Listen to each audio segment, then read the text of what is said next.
यानंतर मुंबईतून एक धक्कादायक बातमी समोर येते। आंदोलन करणाऱ्या विद्यार्थ्यांना मुंबई पोलिसांकडून धमकी दिल्याचा एक व्हिडिओ मुंबई काँग्रेसने ट्विट केला।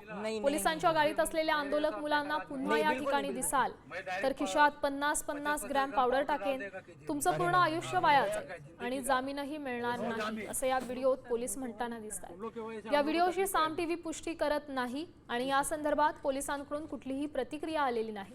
आम्ही पोलिसांसोबत बोलण्याचा सातत्याने प्रयत्न करतोय।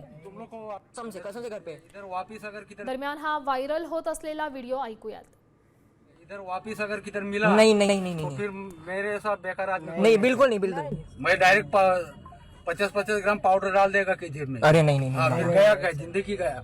अरे नो जामीन। वो तो सर वो तो और ही खराब तुम लोग की वजह से हम लोग को तकलीफ है अभी। ठीक है सर, जाएंगे।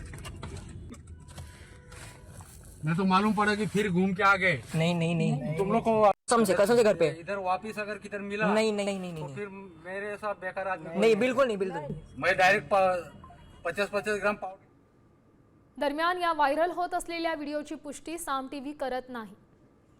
तर यावर मुंबई काँग्रेसने काय ट्विट केलंय पाहूया। एका व्हायरल व्हिडिओमध्ये असा दावा केला गेलाय की मुंबई पोलीस प्रदर्शन करणाऱ्या विद्यार्थ्यांना धमकावतात। जर ते पुन्हा प्रदर्शन करण्यासाठी परत आले तर त्यांना खोट्या प्रकरणात अडकवलं जाईल आणि आयुष्यभर तुरुंगात सडावं लागेल। जर हे सत्य असेल तर हा केवळ विद्यार्थ्यांना घाबरवण्याचा प्रयत्न नाही, तर लोकशाही हक्कांवर थेट हल्ला आहे। 50 ग्राम पाउडर डाल देगा कि जेब में। अरे नहीं नहीं हाँ, फिर गया क्या जिंदगी गया।